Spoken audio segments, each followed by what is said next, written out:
I think this time should be fine. Okay, seems like we're back. Just refresh. Stream 2 minutes ago. I think I could take this one off.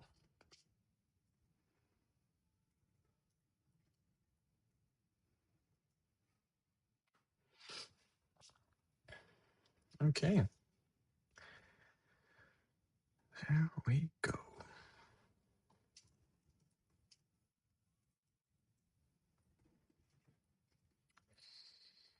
I have to somehow... These trackers, I know I've had at least 3 meetings since last week, 4.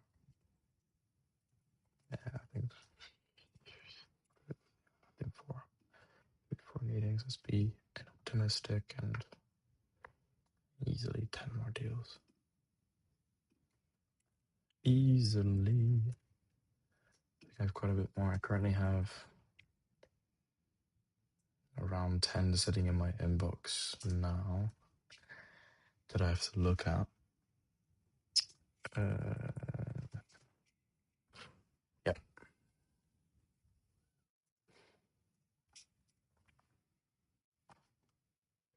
Should I add some background music to the live stream? Don't know if that's going to help anybody, but I don't know how to do that. I'll figure it out. There's a way. Of course, there's a way to this, but yeah.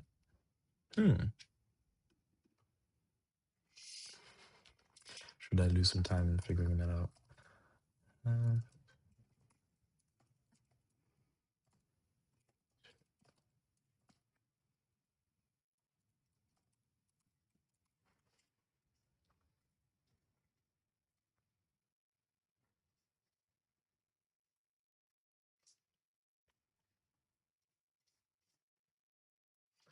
Oh shit, okay. Let me try that out. Media source. Should I ask, like, if there's a day that we can take a few hours, like, for Just in case. Yeah.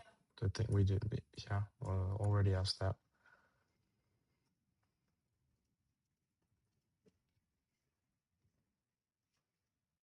Yeah.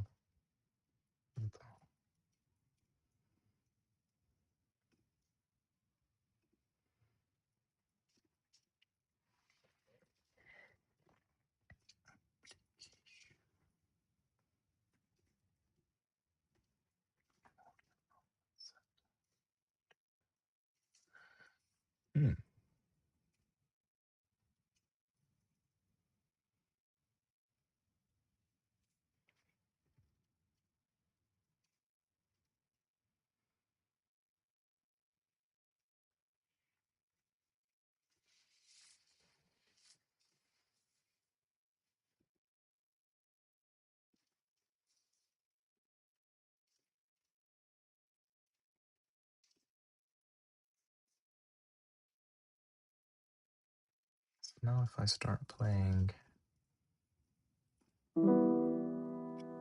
my lofty beats, does that work?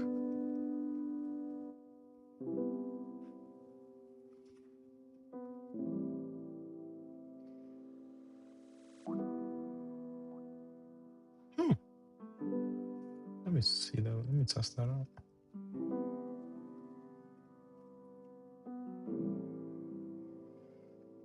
Made it work?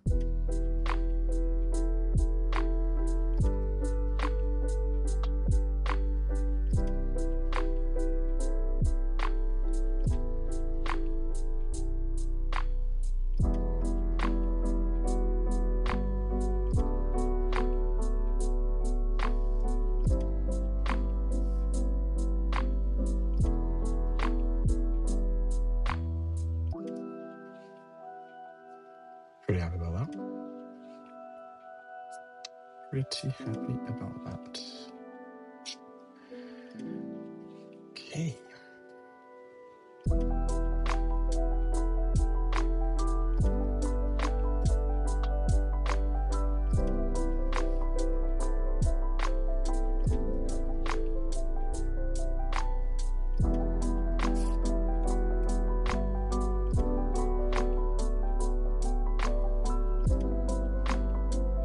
Are you a part of those people that say thank you to ChatGPT? Do you know Sam Altman and and like OpenAI publicly asked people not to? Oh, because it costs them to. Exactly. I find that hilarious. I still do because I think it depends. Like, if it's I also feel like it rewards, like not rewards, and like it affirmates that the information provided was helpful. 'Cause if you just end the conversation there, they don't then learn that what was given was correct in that sense, right? Because it just like closes, it doesn't close the loop. And I've seen that a lot of times where it's like, if I don't answer to like, oh, this is how I wanted the wording done, then it won't learn and it will just do what was done before, even though I had to retouch it myself. You know, that things like it's that. just like his was very profit or Yeah, yeah, yeah, expense driven. yeah. And some people are like, no, I think it's in any case we have a robot. Yeah, I was thinking of that, but I was trying to think it in more productive terms. You know?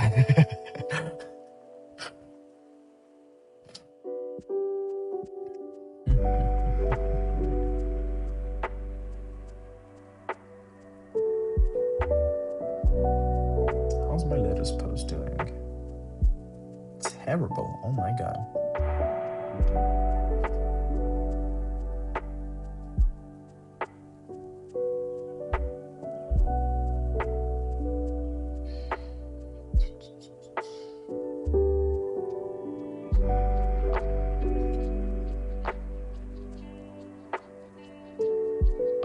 Oh well, I will continue posting. Okay. I have for those who don't know, obviously nobody knows, because other than the person maybe in front and the people concerned. I have some friends, one friend in particular, who just successfully raised $2.7 million for their, I wouldn't call it a startup because it's been going on for a while, but for their AI bodyguard, they call it the AI-powered personal safety wearable. Yes, but that's what it is, and then the brand is called Enough, and it's the Eno badge. Pretty cool. And yeah, I'm doing pretty well. Just seeing that post on LinkedIn. Yusuf also acquired his company. Kyola posted about it. Kyola made the announcement, obviously, that he has roughly half of the shares on that acquisition. I think he said that there was profits of 1.5. I know Yusuf is going to be around the 4x multiple on these types of ones. He put what down? Good amount of money, 3 million maybe, something like that. Depends on the deal. But interesting business.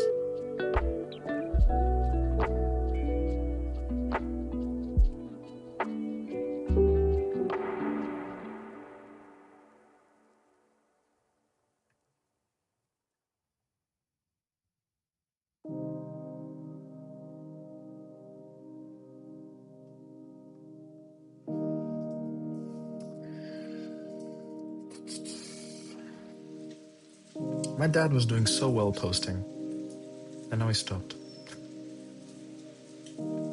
He's posting quite often and commenting and stuff, and now he stopped. Very sad. New Year's resolution in the new year.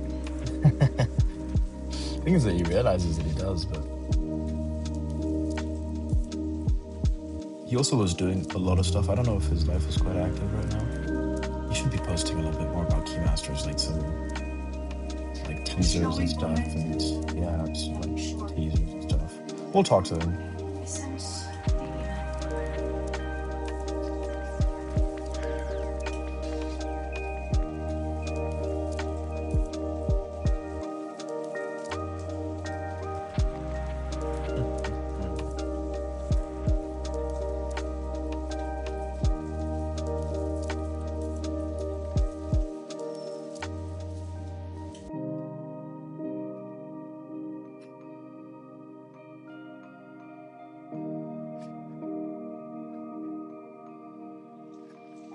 Franchement, Patrice Evra, c'est pas cool.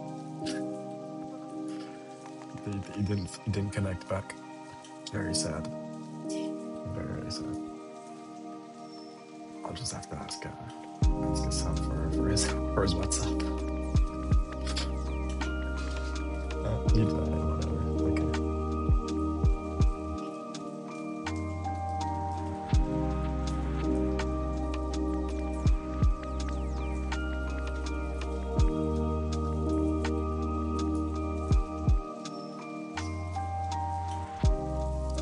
Who's that?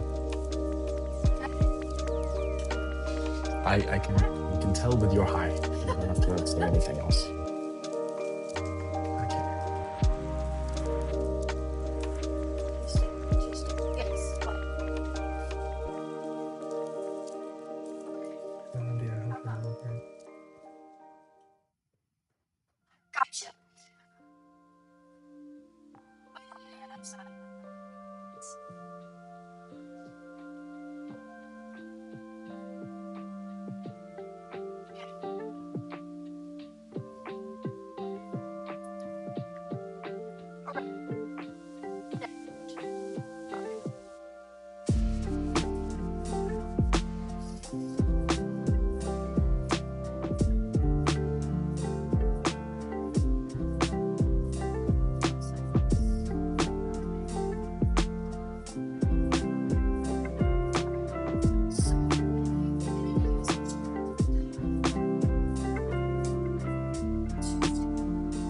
You didn't put a time. We didn't know. They asked me. Yeah. So we'll just write it in chat. But I told him around 10, 9, so around those times. Okay. Tuesday. You don't know if they're available or rather just have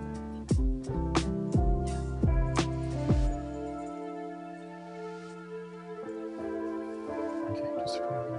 Delete forwarded. Yeah.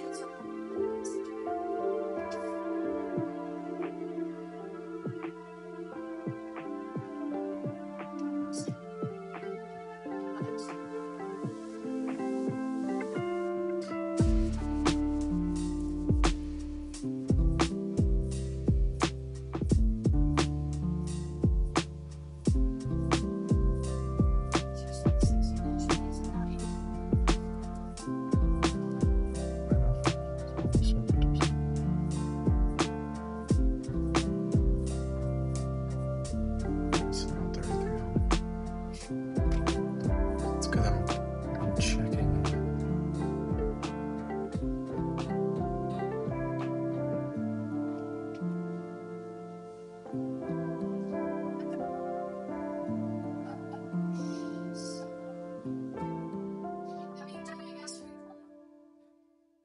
The original thing is I was gonna do from someday whatever that we'll just disregard that. But then the rest of it was like 9 to round 11. Then we do postcards of whatever it's concepts and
entrepreneurship.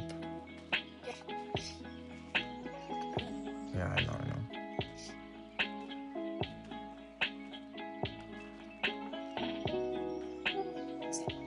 Good.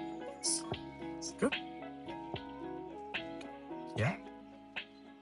Did he tell you that it was out of the usual in that sense, or? Yeah.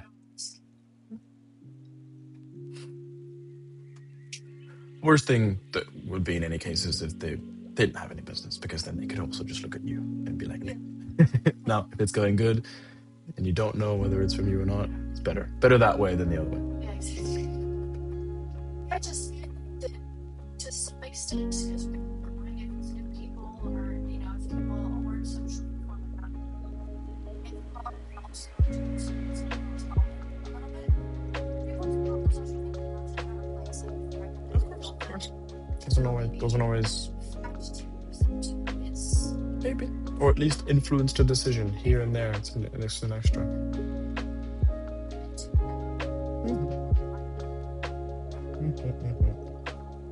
We just have to make them see that. That's the important part. Aligning expectations. but here I got Oh, I have to ask Yusuf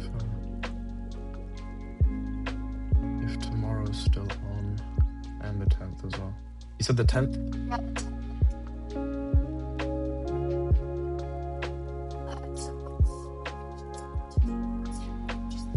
yeah, I said hi, Lana. Very informative. Thank you. Looks like it's all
Did he launch the website?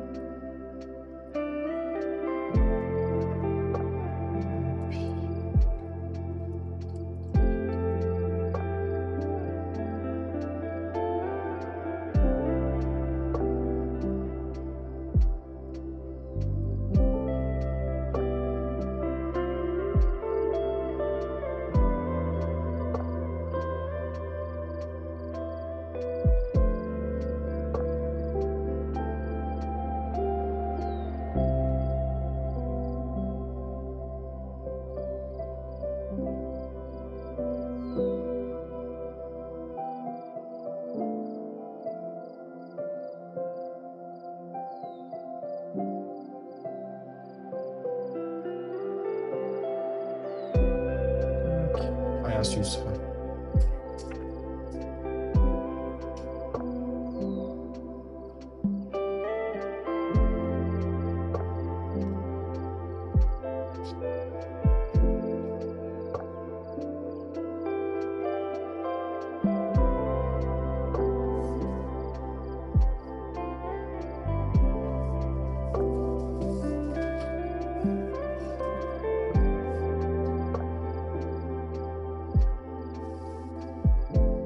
This is where I realized that I probably have looked at severely more deals than is currently listed on my tracking thing. Because there's just one email has like eight teasers and IMs and things like that. So, and I have 20 in my inbox right now. I think I'm underestimating how much I've done.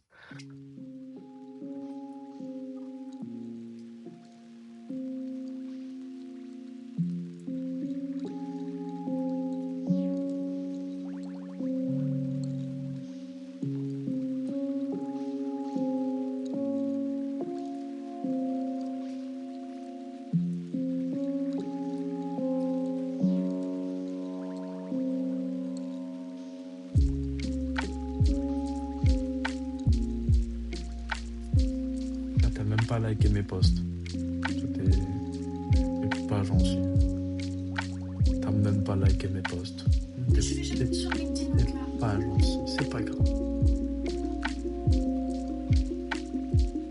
Je te fais des massages et tout. tell me when I'm looking. Bah, en même temps, je vais pas te le dire. That happen never. They do. And then when they do, you're in a bad mood. And so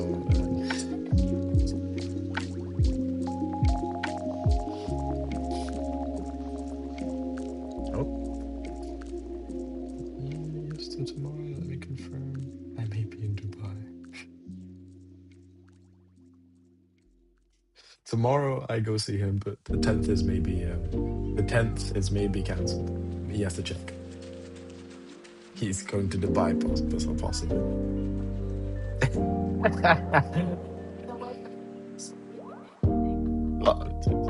No. Otherwise, you'll come tomorrow.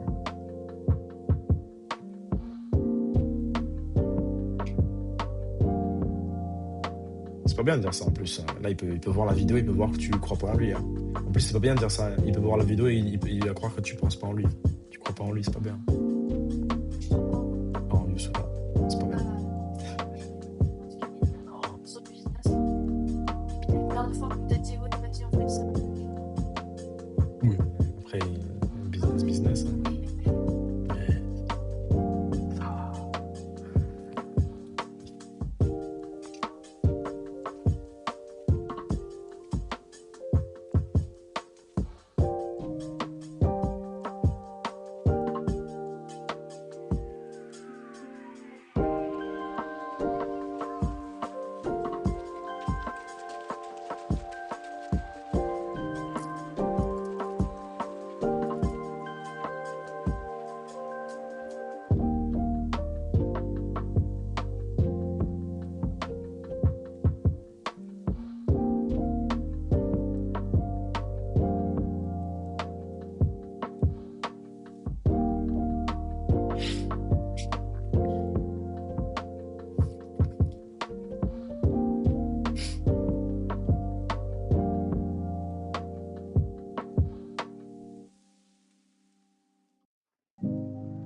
Steel fabrication company.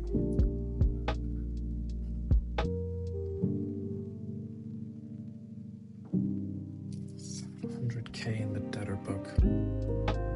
Wrong in future pipeline, sorry. Wrong thing.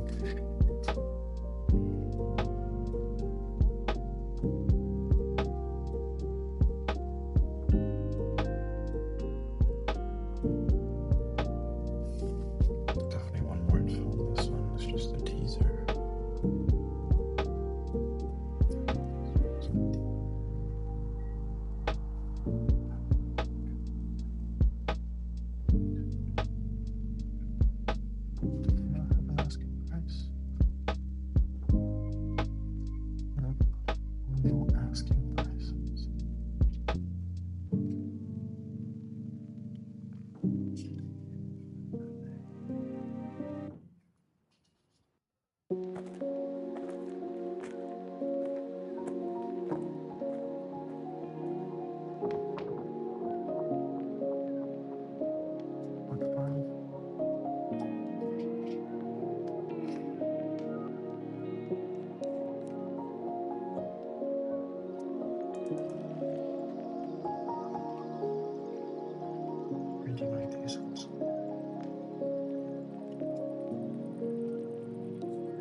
300K and 400K, things like that. Just still quite a substantial amount of money. Um, my stage, everything above zero is big, but in terms of the general thoughts.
Mm, mm.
By the way, I didn't make a post or I didn't say anything about it. But the deal that I was referring to in my previous LinkedIn post that could have been monumental is not happening. Not as of this current stage. The seller is going with another deal, another offer, a family office that have a major property in worldwide and in the UK, and will be able to directly strengthen and impact all of its property legal situation. So the win-win there. But if that doesn't go through, she said that she'd be happy to pick the phone back up and yeah, give me a call and everything. So things are still going well. I'm pretty happy that despite despite how big and how prestigious all that it could have been, that it still went well enough to be considered against an offer like that, against a big family office and things like that. So it's quite exciting and inspiring, and I'm pretty proud of it. So let's continue. That's all it is. That's all it is. The broker's really cool. Super nice guy. Super nice. We vibe really well. He's really nice. Wanted to refer other deals. So we'll see how it goes.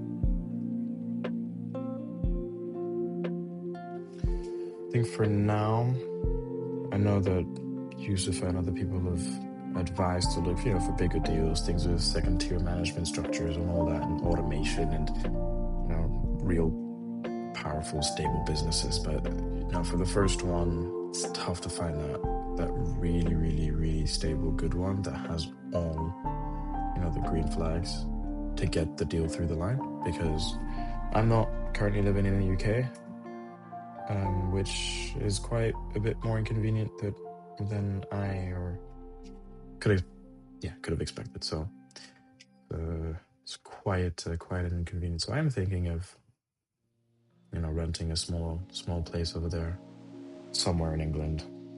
Renting, just trying to do a sort of like 50-50 structure, trying to work over there, have my foot in both, have like the personal life here, and then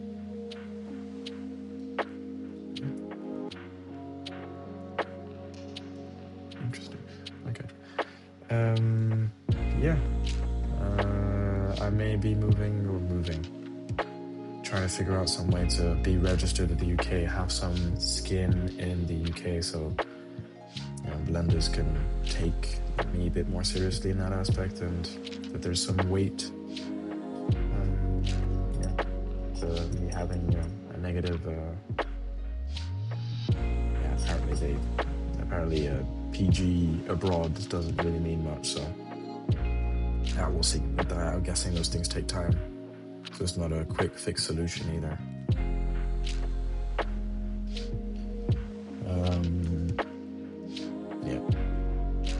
It's the only solution that we kind of have to find for that is to find a UK-based guarantor, ideally in the field and that you were acquiring. But since I'm looking at every type of things, I'm looking at care homes, HVAC, steel fabrication, could be anything. So it's tough to have this CEO in waiting for a company maybe completely different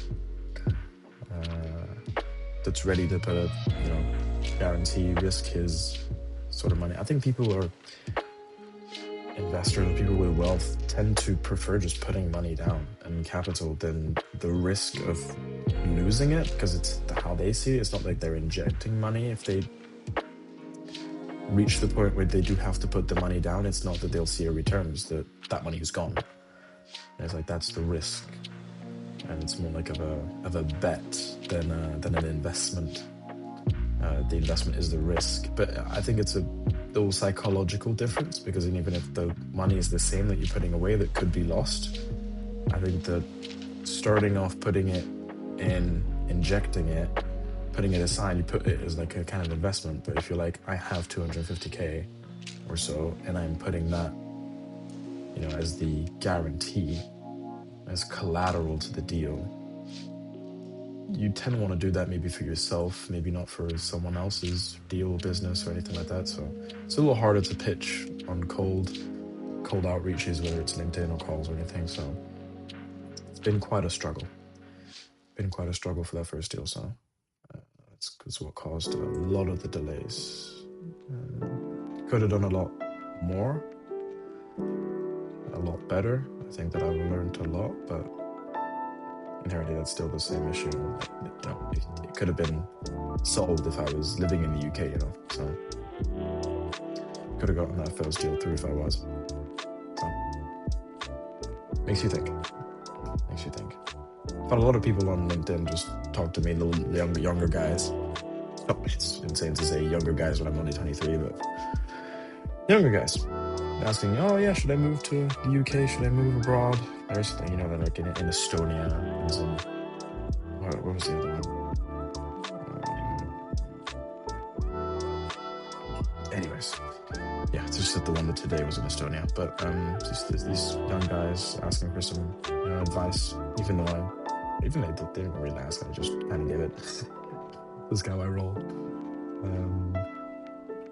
I know some things, know some things. I know the mistakes I've made. Let's put it that way. So if I can help someone else starting not to make them, but sometimes you just need to make them. Like, Yusuf told me things, and it's not that I didn't listen, but it's just always harder to apply when you don't know, when you haven't experienced it, when you don't, yeah. The latest example is one of my LinkedIn posts, I think it was Monday, where I talk about deal flow and how I stopped deal flow because of the first LOI signed, and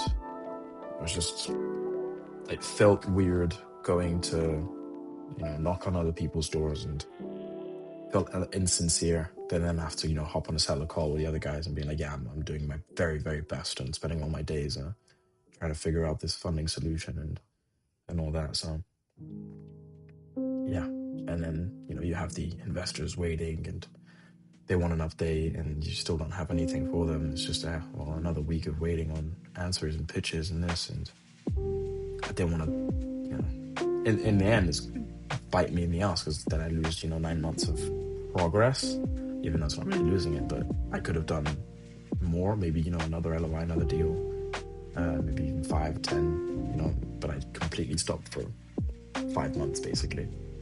Not completely, but I was really looking at just things that I could bolt on, maybe make a bulk sort of deal, make it a bit sweeter, whether for lenders or for the investors or anybody involved. So even for the partner, that I was trying to pitch. So I was really looking for anything that can kind of just be directly bolted on, but narrowed the search 99%. So yeah, anyways, what are we talking? It's kind of the point, right? Isn't it? But nobody is here to actually listen. I'm just kind of talking to myself like a schizophrenic man.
don't trust these dudes.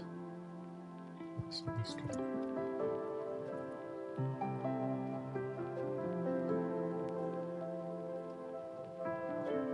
See the design of stuff.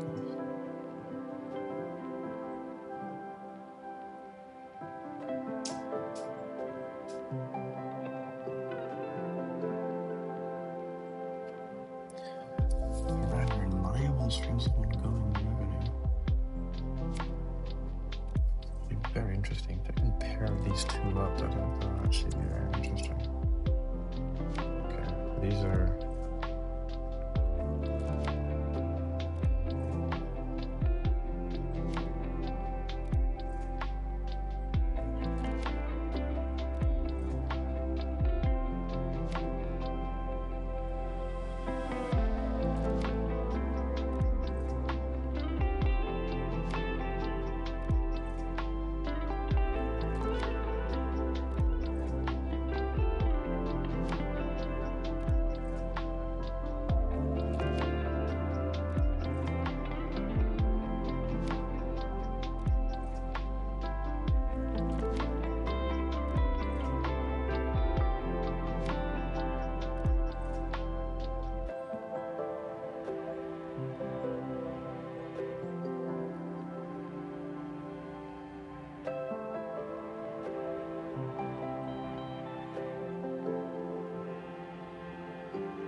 Hmm.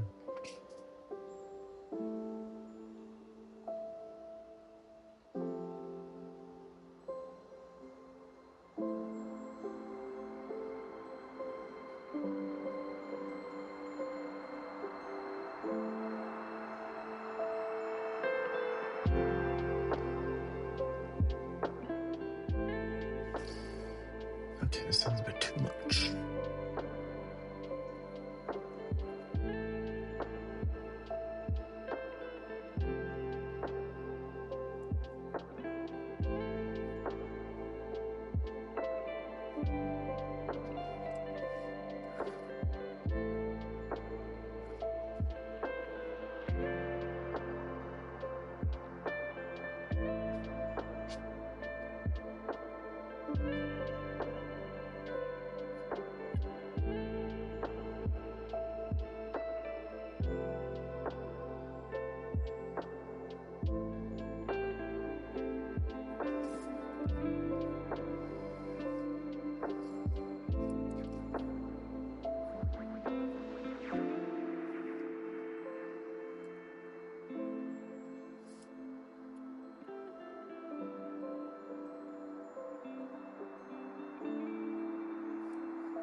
is it sending it to?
Fais gaffe, toi.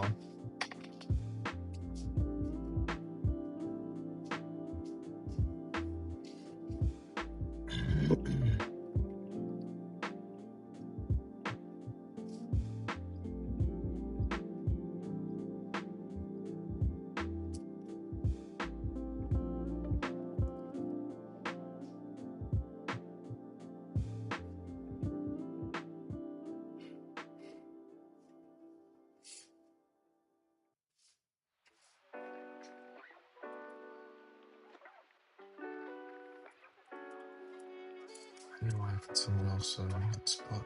Fuck. Fuck. Who was it?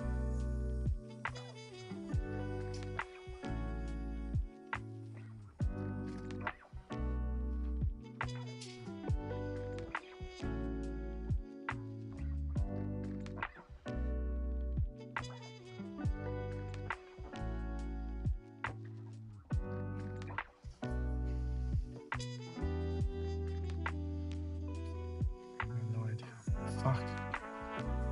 Okay.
Lundi prochain, le 8, y a rien? Non, pour l'instant, non.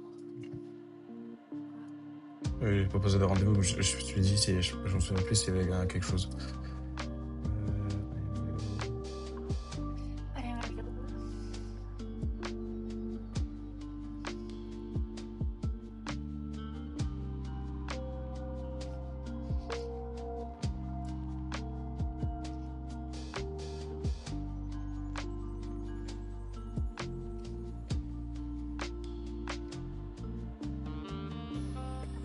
Ouh, Désolée. merci.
just looked at 8 deals, so this goes up to 140.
It could be interesting to have at some point, but not right now.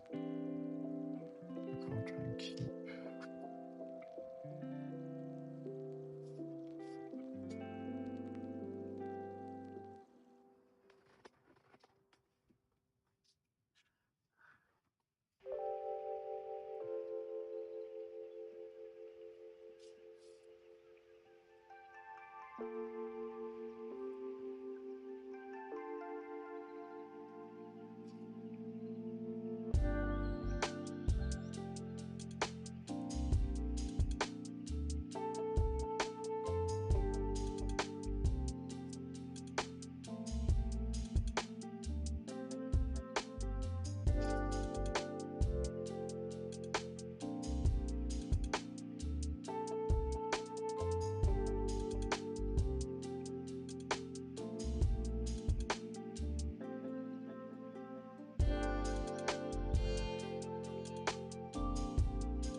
I've done quite a bit of deal flow work.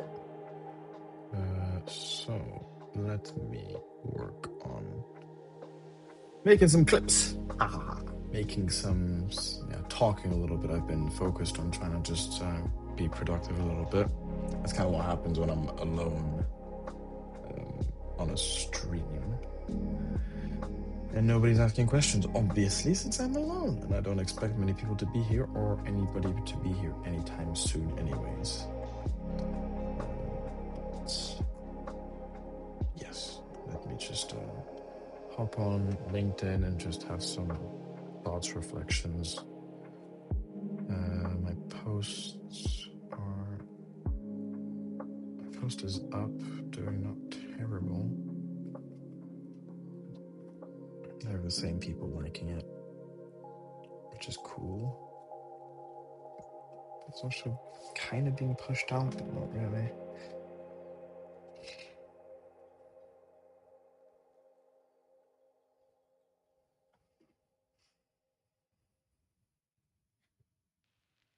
We'll see how it goes. We'll see how everything goes. How long have I been posting for?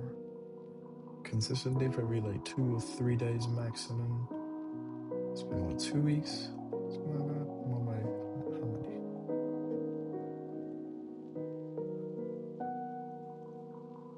My commitment post was 3 weeks. 3. Fair enough. Fair enough. And in the 3 weeks of posting, I've gotten a few calls, gotten a few people to just connect. Quite a lot of actually connection requests and things like that. So it's cool. I think I'm in an interesting industry, so people definitely want to hear about what I'm doing in any case. Even if I don't succeed, people just like, the idea of being delusional, I guess. And it helps. It helps bring some sort of awareness to yourself and your brand and what you're doing. So let's hope that being consistent and hopefully writing interesting text, the more successful, the more proof I have, the more experiences I have, the more interesting they will become, I guess. But we'll see. I don't know if I'll make like clips of what I'm saying if I ever say something interesting in these lives, and put it on LinkedIn and things like that, or even short form content.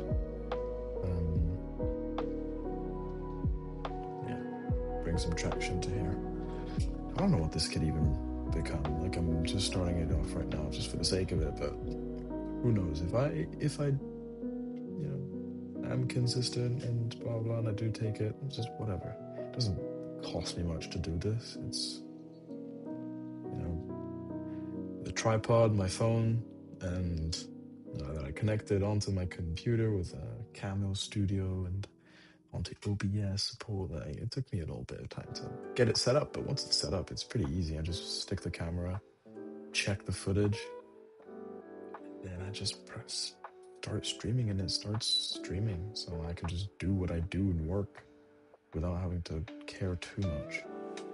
It's just, I think, on calls and things like that I have to kind of manage, but I'm just trying to put this sound down a little bit.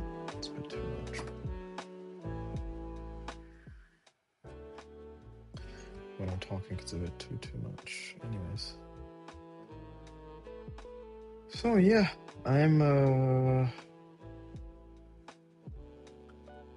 maybe should I just go through some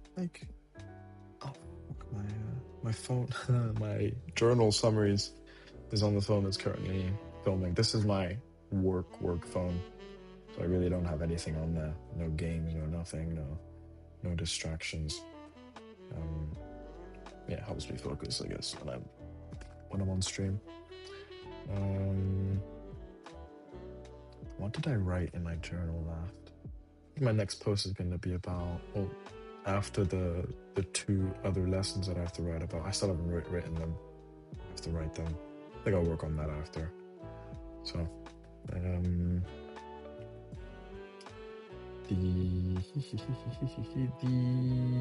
first post, let me just talk about what I have been writing about and doing, and maybe give some extra insight that I couldn't write on the post. Yes, let me actually talk about the deal, and in as much detail as I can.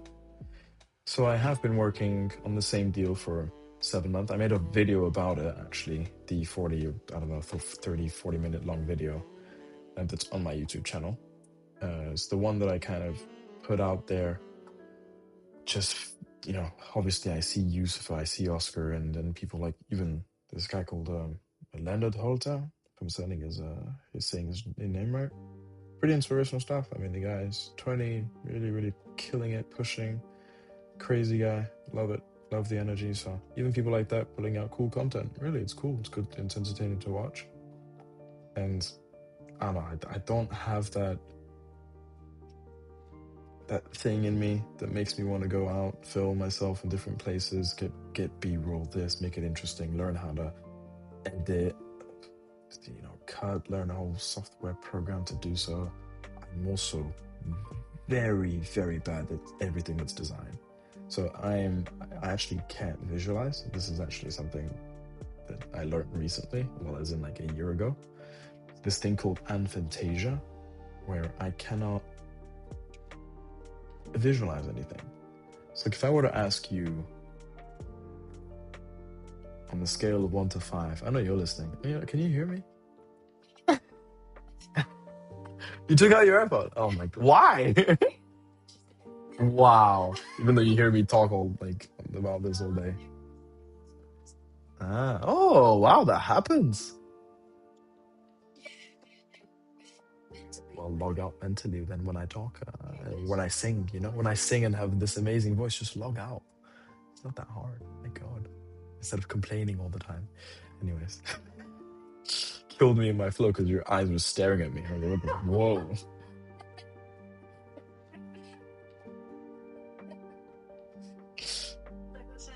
The thing is, it's not like I have your face. I just have like these two eyes above above your computer.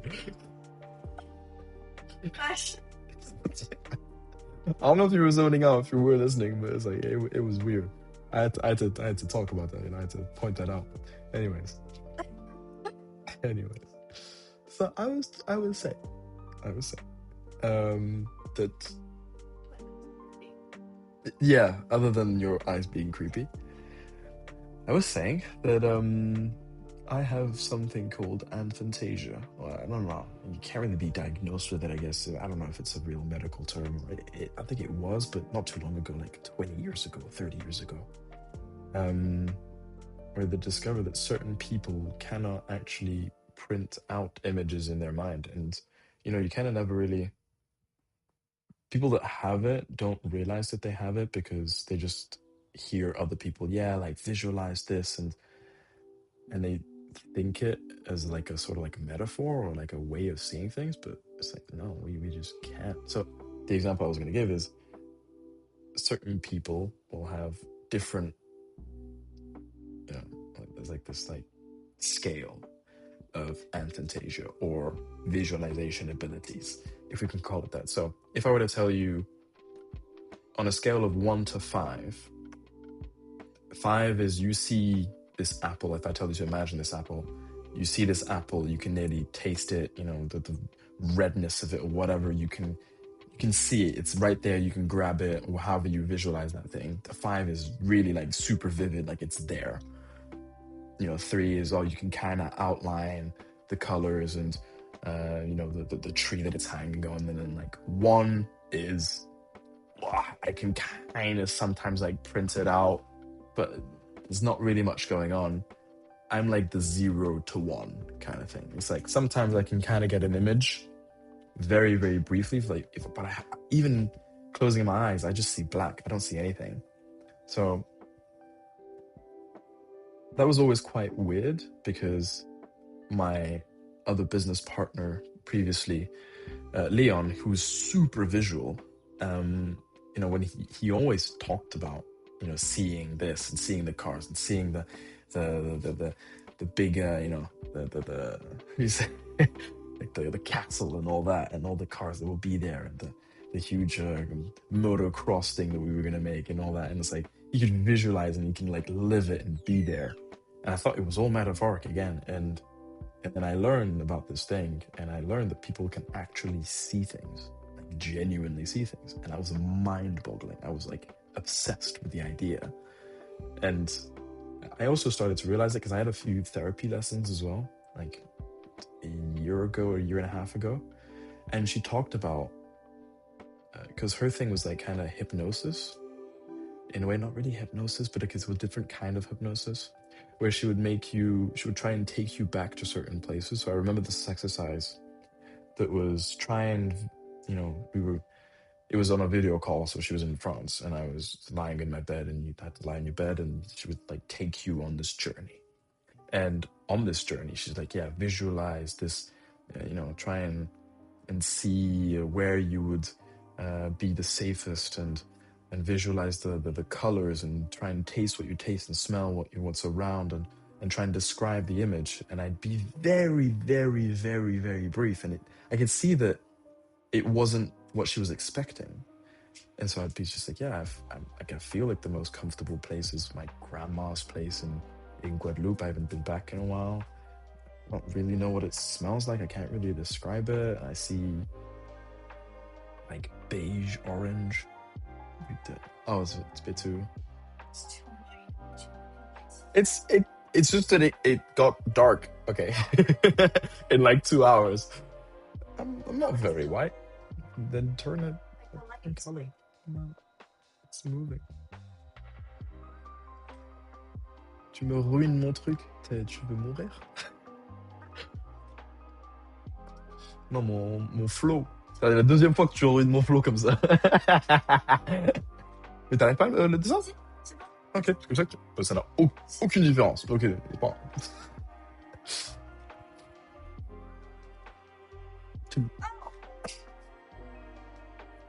Video producer right here.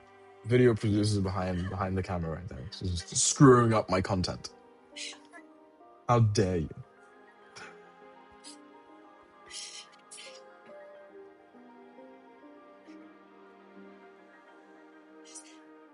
To me, there's no difference. Well, too bad. Be better.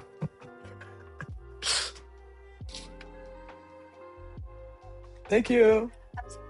You're satisfied? Okay. Is it not bright? No, it's very, very, very, very good. Don't worry, I can see my face very clearly. Too clearly. A bit too much. Anyways. Love you. I was saying, you're great, you're great. I was saying, I don't even think you know this, because I don't talk a lot. For those who know me, I don't talk a lot. I'm a commentator, not a talker. But yeah, so when I had these hypnosis therapeutic, lessons, actually, she would try and take me back to these moments, and I'd be very, very brief in my descriptions. And I think, yeah, as I said, it wasn't particularly what she was expecting, and it kind of frustrated me because I got to know that was already an issue. That okay, maybe because I always knew I couldn't dream, so she would give me exercises for the next therapy lesson to try and remember your dream, describe it to me, all this, because she was trying to interpret them and all that. I didn't have many of them, the lessons, the therapy, yeah, didn't have a lot of them because didn't feel that useful. But I tried. At least I can check that box. It's true though. It's kind of what it was. It was like I was trying a lot of different things, and it just happened to be on the list. But yeah, so I knew there was some sort of issue there already because I couldn't dream. I was already not a very visual or even emotional person. I don't, I'm not very attached to things or even people in that aspect. Obviously, my parents and families and loved ones a lot, but from what I could grasp from others and their stories, it's like I feel quite a bit more detached than other people. So I just thought it was just me being unique. But I don't know. And then not too far after that, I saw this video, yeah, where they pulled out that example of that scale of the apple, and I'm like, wait, so you can actually, they put that in words, you can actually see stuff. And to me, that's like, that's a superpower. Like, it's so cool. So like, now I have like an even greater appreciation for artists and be able to recreate what they have in their minds, or even not. Sometimes it's just like these abstract people that just like, but I find that cool now. And it's not that I didn't have respect for it before, but it's like I have an even greater one now. So I know that I would never be able to do that because to me, I'm just starting black. I cannot see anything. So when I'm asked to do like a creative task or design task, when I used to do like the flyers for French Touch or even things like before, I cannot work off a blank piece of, it's impossible. I have to have a sort of template. It has to, and then I can kind of move things around. But if I start blank, there's no way I'm doing it. There's no way. So it's all these things. So yes, Canva was my best friend. And so I got to just realize that there was that kind of interesting thing about me, and that's just one of the few, I guess, unique. Well, it's not. I haven't heard a lot of people that have it. Yeah, I actually don't think so. I think my mum is quite visual. I think she was a 4. My dad was a 4 or a 5. You're a 10, and yeah, way too much. So yeah, I don't know how I got there. Just flew through conversation, whatever. No idea how I got there. It's I was talking about the deal. Somehow I got to that. So what was I? I have to rewatch this. This is hard. This is really hard to keep the flow. And like I'm on the spree, and then I just what the fuck was I talking about 10 minutes ago? I know it had something to do with the YouTube video. Ah, yes, video editing. Ha ha ha! I got it back. I'm so bad.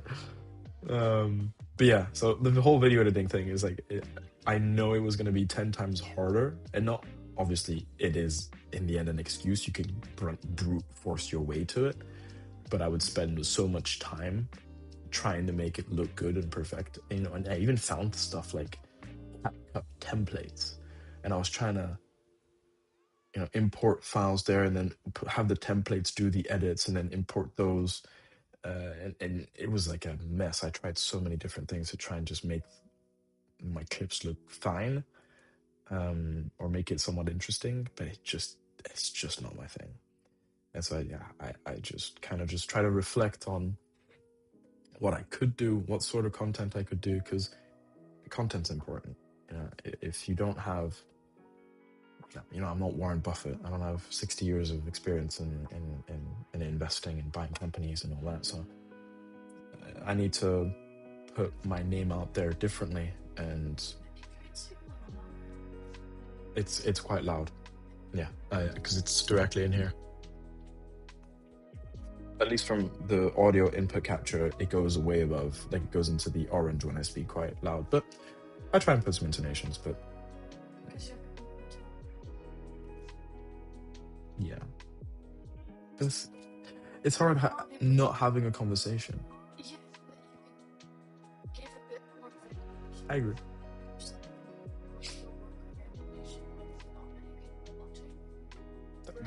That's why I'm just trying to talk as well. Just trying to get used to it. Yeah, I agree. I agree.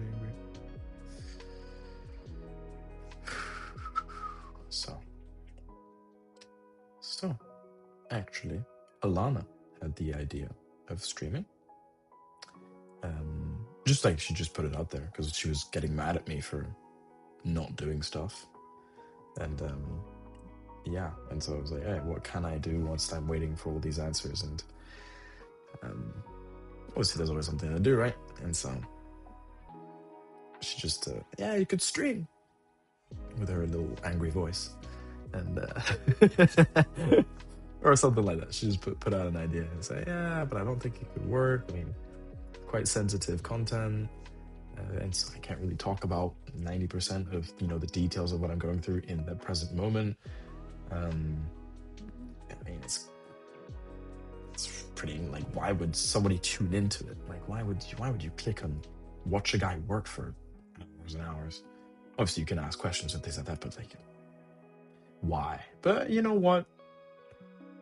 Didn't find anything better, even whether it's long form, short form content, until I have someone outsource and have the money to get that done by someone like Oscar who can make it really, really good. I don't particularly want to do it, put my mind to it. It's not my thing.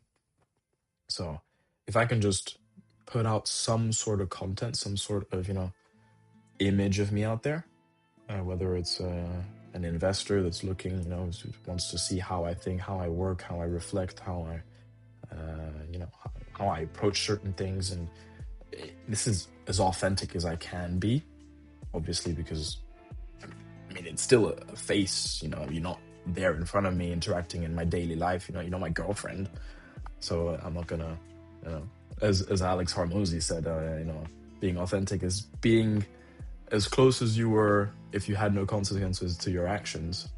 And when he puts it like that, he's like, I'm still wearing one right now because he walks naked around his home, and he's currently not naked, so he's not being authentic.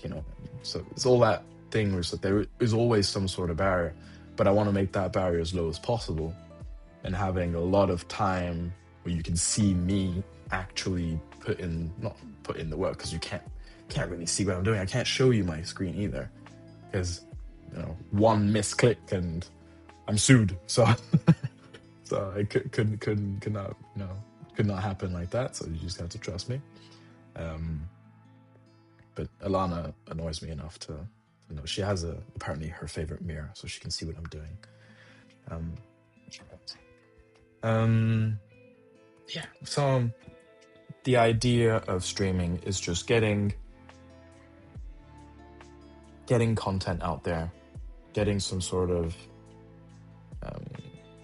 I can always clip this, I can always make some sort of short form content later, not too much time, just really just clipping, no b-roll, no nothing, just interesting things I can say on the spur of the moment, on a question from a viewer, a LinkedIn post that makes me think of this, or Alana saying something stupid and I rebuttal on it, or even just like a good idea. Alana puts out something, a good idea, we rebuttal on it, you get my instant feedback, thoughts of an entrepreneur or a business mind, or lack thereof. So it's just as authentic as I can be for the viewers out there on YouTube or whatever I would stream. I think YouTube is still the easiest to just launch. I'm not gonna do it on Twitch or anything. I don't know. I'm just getting started. That we'll always reiterate and adapt, but right now we'll see where things go from here. It's fun. It makes me also reflect. The same thing from the LinkedIn posts is that I've been a lot more reflective. I've been noting down these little intrusive thoughts that come in. I think the latest one was something about like how growing up around fame has disconnected me from it in a way that I treat them and I see celebrities and famous people as humans, as not as much as I think other people do. They seem to not, you can idolize someone, but it's like godify. Like people can go crazy and like go and rush them, and be 100,000 people at a speed, like gathering, and people like it's like, what is going on? This guy's human, bro. Like it's not that there's nothing special about them. This is insane, an insane amount of special to them. But I don't know. I'm pretty disconnected from that world. I think for positive reasons. So same thing for like, I was thinking about like concerts, and it would annoy me in a way not to be able to meet them or like talk to them. And or connect with them, and I'm just there in the crowd like everyone else. Not that I'm not like everyone else, but just that I don't see myself as different to them in that sense. It's like there I had the chance of um meeting Jalen Brown and some other NBA faces during the summer, and it just kind of reaffirmed that feeling of, bro, these guys are nice, they're human. No, wait, Jalen Brown's just, threw my brother a basketball. Hey, show me your form, and just chatting. It was nice, cool. There wasn't any sort of like hierarchy on the spot. It was, they're human, and that's what it is. And I grew up around that. Some of the most famous people in the world I've been around. And again, it's not out of ego, because it's just, that whole life is built around my father's success, and I'm proud of what he's accomplished, but it's not mine to be proud of. So, but it's just that whole, education in a way, and growing up in that circle just makes those things seem so normal.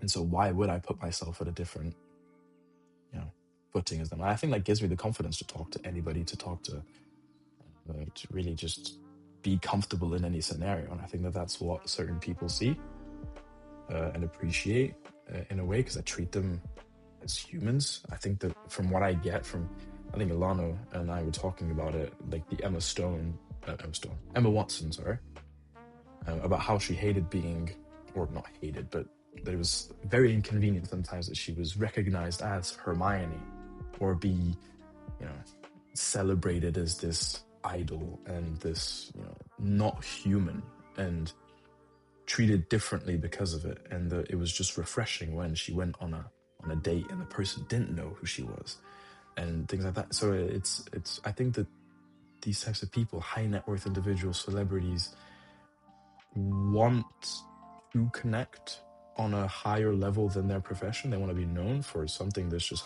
more than just one specific set of skills that got them this fame. But I don't know Emma Watson, but she could be a fantastic, philosophical writer, and then a guitar player or harp player or whatever. But she wants to be known as that human that has all those skill sets. And unfortunately, when you pass a certain level of fame, you're only known for that thing, and everybody worships you for those particular set of skills or moments. And I think that's quite tragic, because then you're put in that box of, and then that identity, and you can't really separate yourself from it, because whether you're, even if it's just being, rich, you everybody that approaches you, someone like, like a Bill Gates or whatever, very, very high level, but even at a lower level, that's, I'll give an example. It's going to be tough, but I was going to say Yusufa, but I still think that he's at a stage where his fame is niche, and I think that's the best type of fame out there. It's this niche fame. It's that I want, if 1,000 people start watching my stream, that's insane. That, to me, that's already famous. But if it, like 1,000 people, I prefer 1,000, investors and brokers and all these guys that I connect with daily that are my target audience in a way, even if it's other entrepreneurs starting up and just looking for inspiration. I prefer 1,000 of those than 10 million normal people or other people that I wouldn't connect with or socialize with. So I think that having that niche down fame, and then you can be known for every other thing in your life by everyone else, I think is a lot more valuable, and it's a more peaceful way to live, whilst also leveraging your skills to the people that are out there that you want to, really connect with and do business with, and pull your value out. And so it's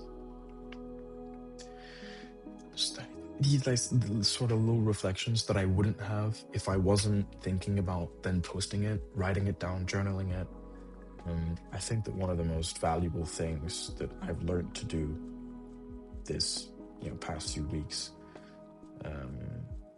thank you, Ilana, is reflecting and writing. It definitely changes how I approach certain things. So yeah, I'm having a great time just posting, even if it doesn't work. You know, if it doesn't succeed, or I'm not getting 10,000 impressions and engagement, blah blah blah. It's like whatever. The posts are generating more to me, to like myself and how I think about things, than what's on paper. So, or on a screen in this case. But yeah, it's interesting. Um, so I hope that streaming has that same impact. That when I'm on stream, I maybe reflect differently on something, or I know that it already makes me focus a lot more, because there's always this an expectation, and at some point someone can hop on the chat. I have to be aware, and I want to provide. I want to have some clips, and it makes my work day maybe 10 times more focused. So I think that I'm super productive when I'm on stream. I think that it will only help me more than the people watching in a way. So it's not that I'm being selfish, but a little bit, just a little bit. But we also, can't do everything for everyone else. At some point, I try to help out as much as people, but if this helps, perfect. I know that in any case it helps me, so I think that's the leverage that I want. I just get an email. It's the end of day, so not much is gonna go on right now, but I'm waiting on a lot of things. Anyways, let me just go back to talking about the deal. So the deal that I was mentioning in one of my latest posts, the 7-month deal, is a deal I've been working on. I had actually a call with the broker that initially gave me the deal, put me in contact with the sellers 7 months ago. I had a call with him because he moved company, and now he's a sell side and buy side broker at another firm, and so he wanted to then reintroduce me there, which was actually great, because I thought that since we didn't get this deal through, that he was just like, this guy's the typical fraud, the one of the hundreds that start what I'm doing, and just trying to hustle it and get quick, and, get rich quick kind of thing, because apparently there's a lot of those. So Yusuf is having a great impact on the on the industry, for sure.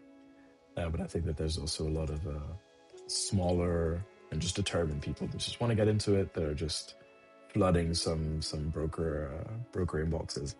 So they tend to be a bit more selective. So I was still happy that despite a negative outcome of that first deal, in quotation marks negative, because it's mostly just delayed, it's still alive.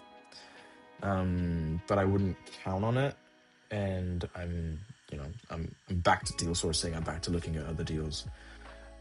So I'm glad that despite that negative, he appreciated me enough and trusted me enough to then reintroduce him to his new partners, and the founder of that other brokerage firm and coaching firm. So that was a nice call. And so yeah, that's 7 months ago. Been looking. It was super exciting. Got it 2 months in. Sending emails, sending loads of emails, calling, meetings, and then I had this guy. I didn't even start with that company. I just sent an inquiry for another one. He then got back to me saying that one was off market, but I also had something else that was in line with the acquisition portfolio that I had, and the company looked great. And so I hopped on a seller call. That went great. I didn't know what I was really doing, so I just said, my sort of valuation on the call, and he was like, "Yeah, that's kind of what we're looking at." But then I talked to him about the deferred, and then the deferred was too low, and so we just kind of melded it, but on call, because it was also their first time selling a business, so it felt very conversational. So that I really liked it, and so that kind of got me hooked. I was like, this is super exciting. This is amazing. How? Not that I'm bullshitting my way through it, but I've never bought a business, and I'm trying to convince you to let me buy yours, and you're down for it? Cool. Fair enough. I'll take it. Cool. So it took a while to realize that it was possible. I think that first LOI is definitely the first trigger. First time that's something on paper that says, really, okay, this is serious. Like you got something solid and from a good company, making, mid, say 5 figures. Yes, 5 figures. Mid 5 figures a year in EBITDA and profit. And it's really good business. Like the systems are amazing. Like I would buy this. Obviously, you say I would say that. Obviously, I would say I would buy it because I would buy it. But if I had $1 million, I would put $1 million to buy it. But I don't, so we don't know the feeling. But I really believed it. It was a really, really good business. It is a good business. They're growing really well. They're doing really, really well. I see their posts on LinkedIn and things, and they're doing really well. So I'm sure that someone will be out there for them. I just had a problem with the UK residents posing an issue to lenders, and they didn't have the asset that we wanted. They didn't have the invoice discounting, the debtor book that we wanted, that we hoped for, because they changed some things in the last few months. That was great for the business, really, really good for cash flow, really, really good for, for de-risking the business, but a little bit annoying to lend against.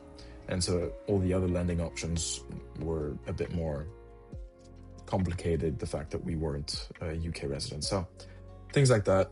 Learned a lot from the process. So obviously there's four lessons on the LinkedIn post that I'm writing.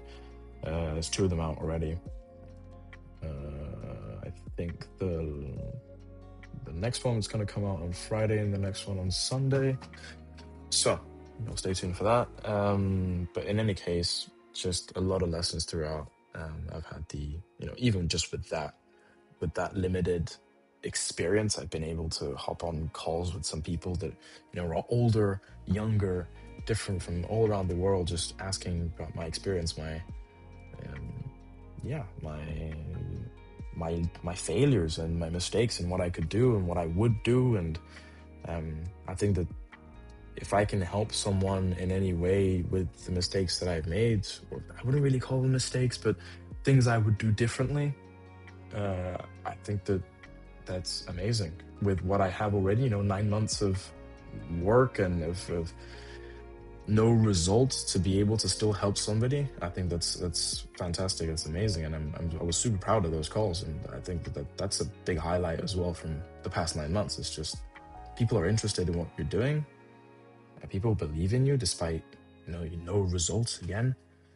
I don't have a company yet. People are so interested in connecting and talking and showing me their stuff. I even had the opportunity to hop on a joint venture opportunity with someone I'm working with right now. So just based on the fact that I'm posting on LinkedIn, that I'm showing who I am, that I'm not afraid to help, because he came in just asking for some advice, and then he's like, yeah, just how about we do this together then?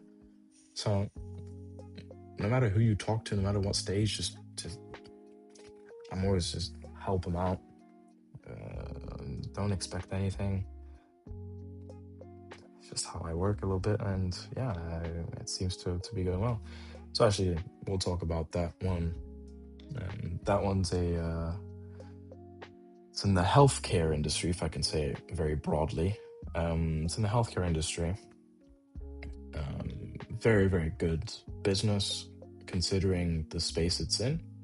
A lot of those businesses are quite bad, poorly managed, not very, very good business minds behind.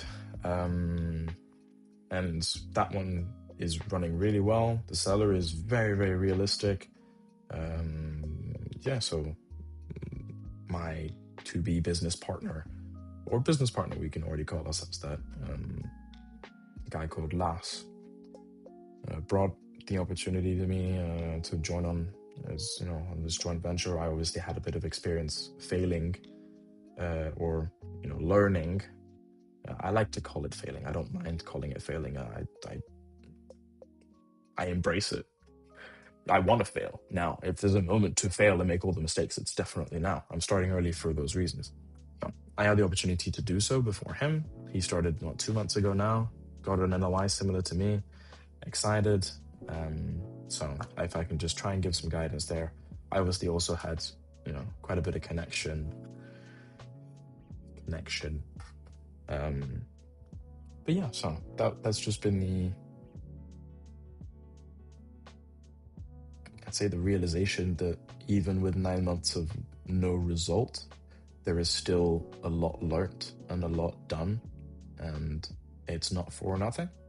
And even if it takes, an extra 5 years, this is what I will be doing for the rest of my life. I don't see anything else. There is no woman in the red dress for me. There is no FOMO. There's none of that. Like, someone you can get rich quicker than me, better, whatever. I know that this is what I want to do. And the people that will follow me, that will help me, they will get something out of it. And it, may not be tomorrow, but have the certainty that I will. That's it. Like, that's all it is.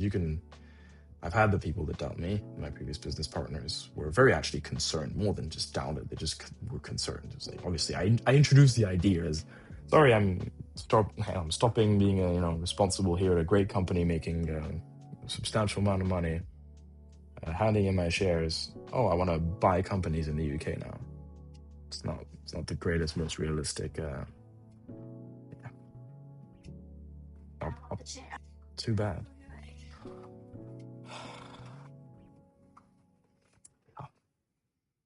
But I don't work to prove anybody wrong. I work to prove to myself that I can do it, and I'm not really running away from anything.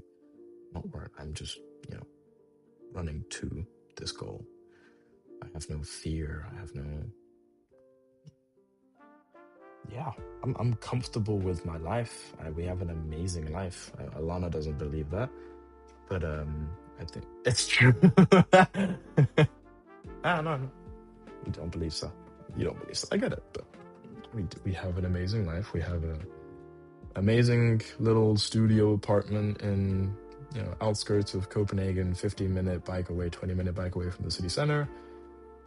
Now we're surviving. We're living well. We have great family. Everybody's healthy, alive, healthy. Maybe a little bit less on Alana's side, unfortunately, but there's 10 million times worse. And I guess I was kind of like, drilled that in my mind since I was a kid. And I think that's one of the great values that was bestowed upon me, is that I will always be happy no matter what. And I think that that's a disadvantage as well, because I'm maybe less motivated, less, daily driven and obsessed as someone who is running away from not being enough, running away from, this life not being enough, proving to other people and just not being happy. I'm happy. And I think that that's an advantage also, because that means I'm not rushed, because obsession leads to rush, leads to bad decisions, leads to some decisions that you could have taken more time to consider, that that you take it a route that's maybe unsafer, that is more dangerous, that can get you there quicker. But the the safe one, in quotation marks safe, nothing is safe, but the in quotation marks safe road can maybe add a year or two, but you'll get there, and you'll get there happy, having done well by people, having long relationships in between, burning any bridges for the sake of putting someone down to gain a level up, like I know other people would have and have done. Try not to throw any bad shade anywhere, but that's just kind of the business world is a shark, and I've been told that since I'm not a shark, you will never succeed. And especially in this industry, it's like, you tell me you're going to do acquisitions and negotiate, and you're not going to you have to be a damn shark. You're gonna have to hate everyone and money. It's like, no, that's not how I work. That's not how I want to do things. And if that's how it's done, then I want to change that, and I want to be something different. There's an opportunity for everyone, and so I will be that exception if I need to. I think that that's only a positive. So people can get behind that, and if they don't, then you're just not built to work with me, or to invest in me, or to believe in me. I don't need your belief. I don't. I have mine, and I'm very, very satisfied with my own. So I believe I'll succeed, and that's it. I just don't believe that there's an outcome where I don't, other than my death before it happens.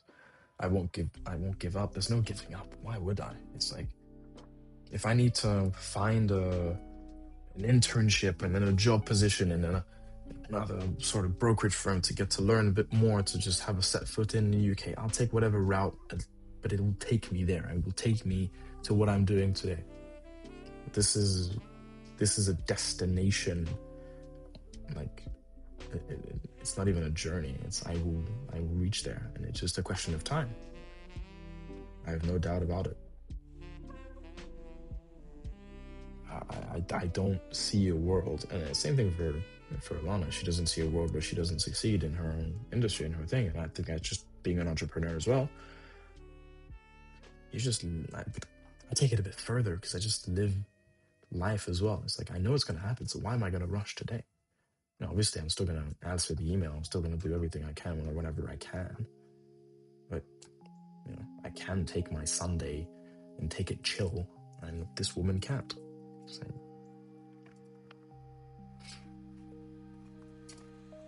yeah. I've known people to be very, very like the obsessed, like, oh, I work all the time, and it's not really being the case. So I started to kind of like doubt, the Alexes and people like that were the workaholics and the hustle bro culture that was being built. And then I met Alana, and I was like, okay, there are definitely these people. Well, I've known her for a while, but she definitely changed in the last year. And it's become quite an obsessed individual and absolutely phenomenal. But it's just not me. But okay, when I talk to other people, they think that I'm obsessed, or in quotation marks obsessed. When I think to normal people, I put normal people because I just think that we're weird. Like, it's not normal to do what we're doing. So, not go out, not have friends, and spend most of your time just working, trying to do something, trying to build something. I'm not going out bowling. I'm not going out to all the school and CBS events and uni events that they're doing. I try to go to class, and then I go home, and then I work, and everybody's, oh, let's go grab this, do this, and the brunch and all that. So, no. But it also doesn't stop me from just like doing something else either. But yeah, I think that we are weird, and not everybody should do. And when I say normal people, it's not that we're better. It's just that we're different. We need everybody. We need everybody to do different things. Otherwise, we're all just the same individual, and then there's nobody to innovate. If you're like me, and I'm not the innovative type, and I'm the safe, going to buy safe businesses and connecting with people and all that. That's my thing. We need the innovators. That's just not me. We need then the plumber. We need the garbage guy. We need everybody. So everybody, I just treat normal as people other than me. And I'm not normal at all. Like, I'm weird as shit. So yeah. Anyways, I kind of just diverge a lot.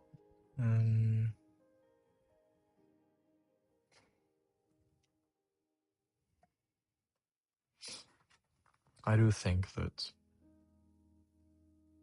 I got a message earlier today about how someone's starting young and all that, and it's like, being young right now is an advantage in the industry that I'm going in, which is M&A and small side M&A. We're not private equity buying £100 million business. It's 500,000, $1 million, 2, 4 at some point.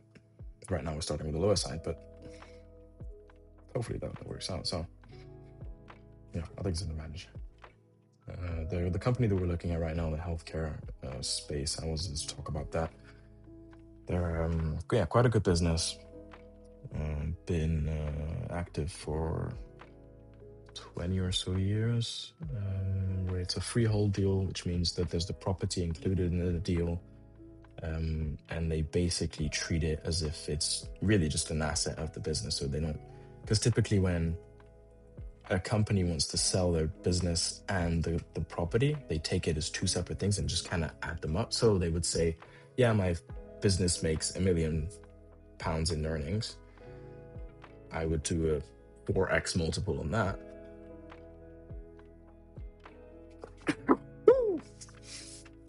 They would do a 4x multiple on that, let's just say. So they expect 4 million for the business, and then their property is 1 million. And so they say, I want asking price 5 million for a, maybe 3.5, 3.x, 3.5 valuation. X. So we're lucky that this one was very realistic, and it's basically like a 3x, 3.2x multiple of earnings, including the nearly 500,000 pound property. So good deal. We hope to get that sorted quite soon.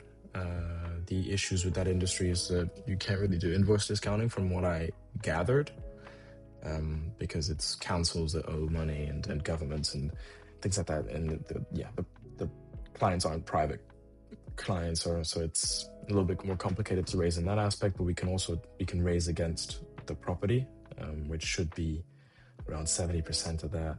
I hope to then get, try and pitch and get an equity check of some sort, get a good, get this first one done. Get this one, because the biggest issue right now is just this UK presence. Every lender, every broker, everyone is just concerned about this UK external MBI that we're doing. My investors are in Copenhagen, in Denmark, and then I'm in Copenhagen. The business partners in the Netherlands, and we're out here just trying to set foot in the UK, and we have no basis there. They can't really take, or we can't put any PGs or guarantees on anything apparently. I thought you could, so I guess I set foot wrong there.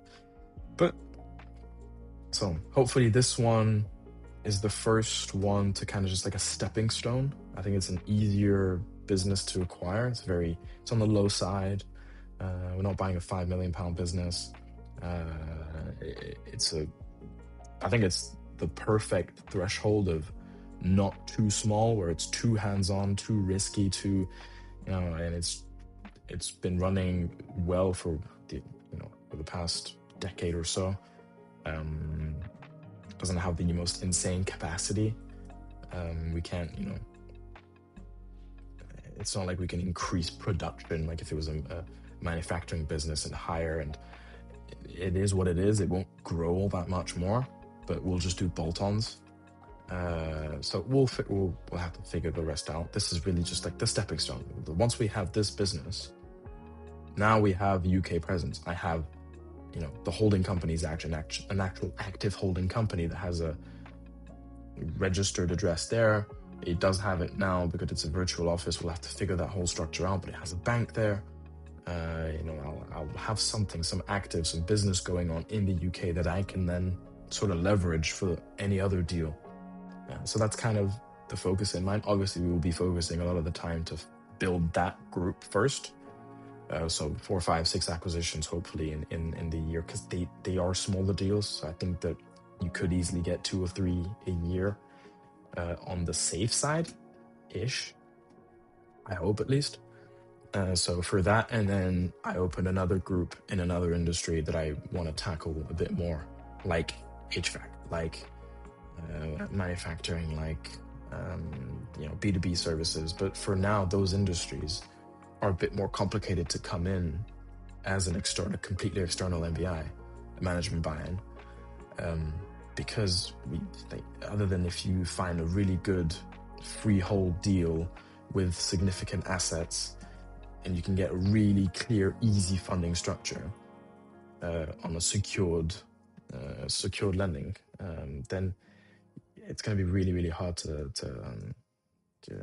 fund. So for an LBO, kind of need funding because I don't have any cash to put myself. I can't buy this damn coffee, as Yusufa puts it. So, if I need a stepping stone again, it's all about the long-term play. If I need some stepping stones to get where I want to get, I'll use them. Obviously, along the way, full transparency and full care about every company and every person involved. It's just obviously there's a process to things, and it's not the ideal scenario, but it's definitely one I'd gladly wake up every day and do better for that business, for the employees, for the clients, for every future bolt-on, for everything. So it's one that's still very interesting. It's not the one that I particularly thought about when I was starting off. Yusufa asked me, I think it's in the video. Oh, maybe it's not. One of the first videos I had in my appearances with Yusufa, he's asking me, he's like, yeah, what companies would you try and buy? What interests you? And I was like, oh, maybe cleaning companies. I've been in the cleaning business before. I could maybe help. I can maybe have an instinct there. And he looks at me and he's like, if you knew how to operate and how to, build a, whatever, £5 million cleaning company, you already would have. So you don't know. So you wouldn't really be able to do anything. So experience is basically meaningless. So expand the horizon. And I'm like, okay, that makes a lot of sense. So I tried to think about it. It's like, yeah, manufacturing. I know you're manufacturing as well. Steel fabrication, steel manufacturing. Could be an interesting thing. It's very stable. It's always going to be there, depending on obviously what you manufacture. But yeah. And he's like, oh, what about architect firm and accounting? And I'm like, oh, I didn't even know you could buy those. So what the hell?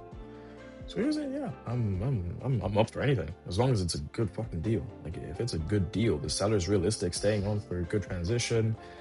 There's no big red flags, no insane key man risk that's maybe going to be leaving once the transition's done, or like one client that is 90% of the revenue, or some insane stuff like that. Obviously it's a little less than that, but if there's no red flags, and if it's a long-standing backbone business that's going to be here for a long time, even if it's waste removal, or it could be as non-glamorous or as boring as you want, I'm up.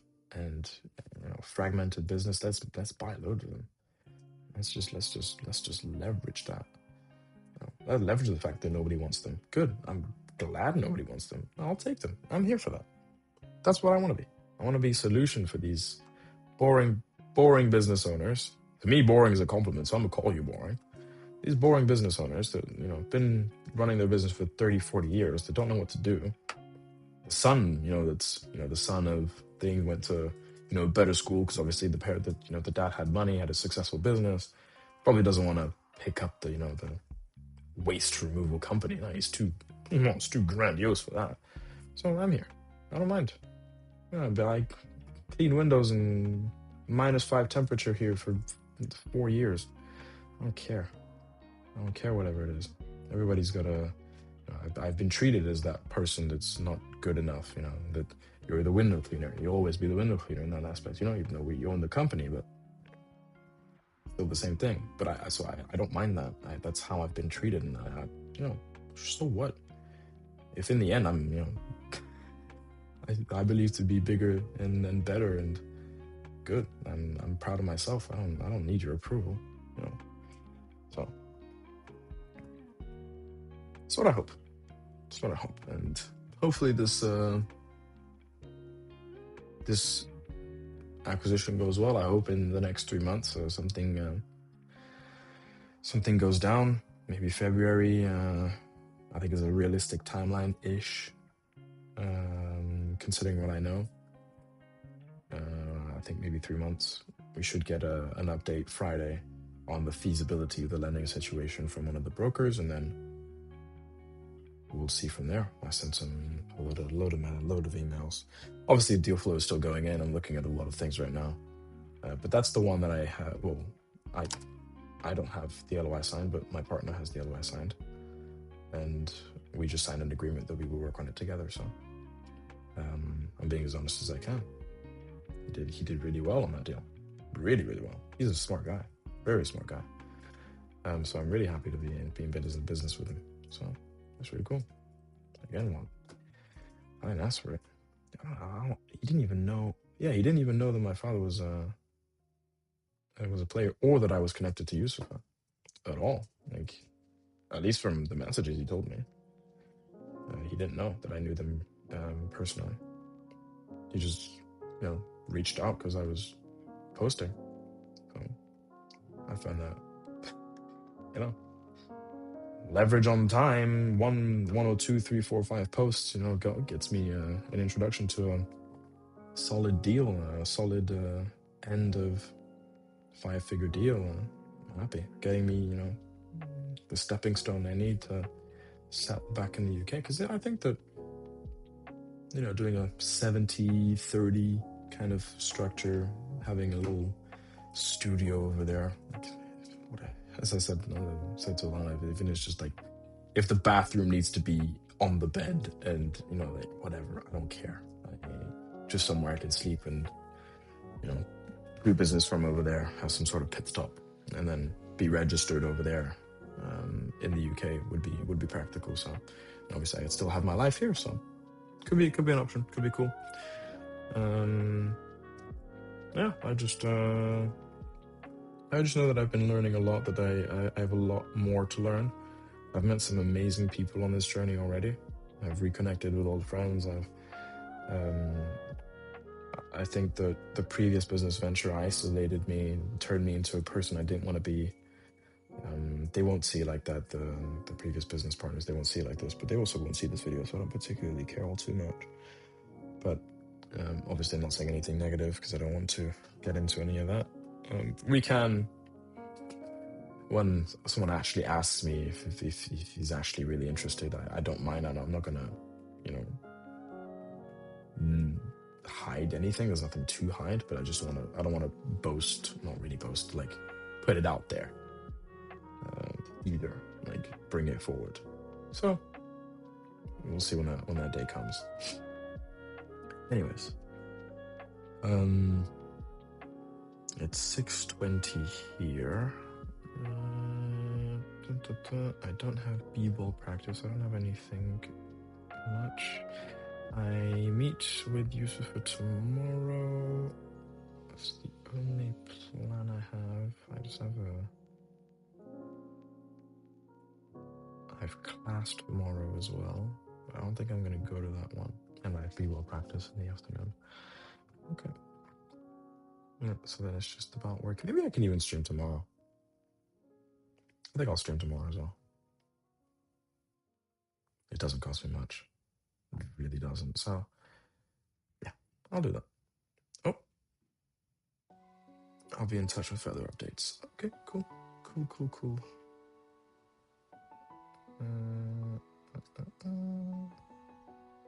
Ooh, interesting.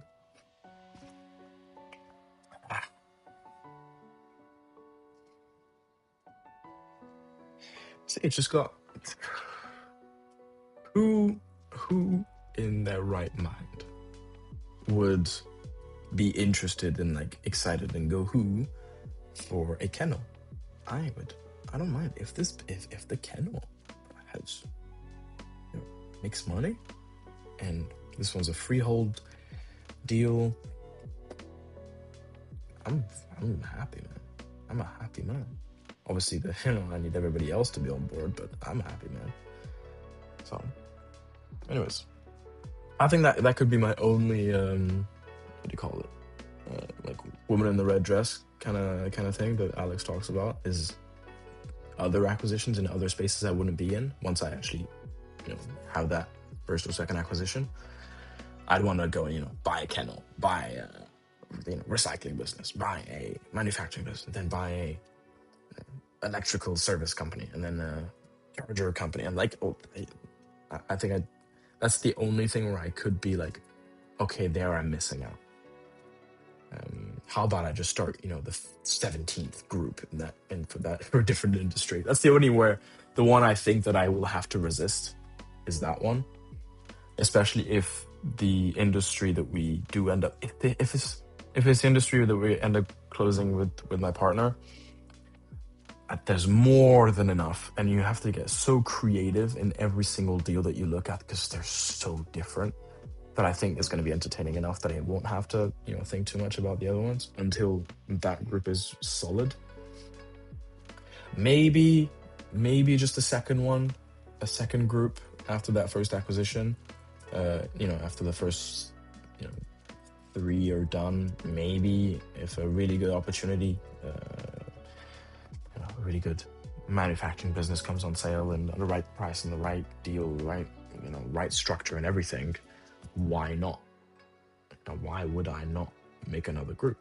I'll have to see that on the moment once I actually know what it costs then to try and run those groups, try and get the next acquisition. The operational friction of having to bolt them together and really work through that. I don't know what it's like, so maybe obviously when I'm saying it like this, it seems so easy, but I'm sure that it's a lot more difficult. So we'll see when I'm there. Obviously, I'll be maybe streaming, maybe still streaming. Hopefully, hopefully I stick to it. I don't mind doing it. So yeah. In any case, I'll be posting about it, or you'll be hearing about it. So could be fun. The 3rd of December, in 9 days we leave for Switzerland. Again, we're going to talk about having a great life. We're going to Switzerland in 9 days, and then back here to Copenhagen for a day, then back to the south of France for Christmas for 2 weeks. I say that as if it's not normal. I don't think it is.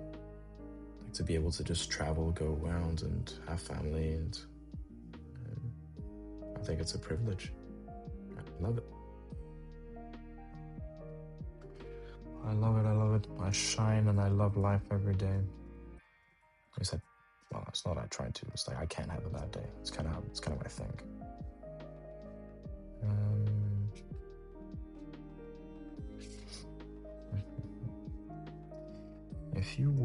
If you talk about work-life balance as a 22-year-old man, you're hanging out with the wrong people. Alex Harmozy.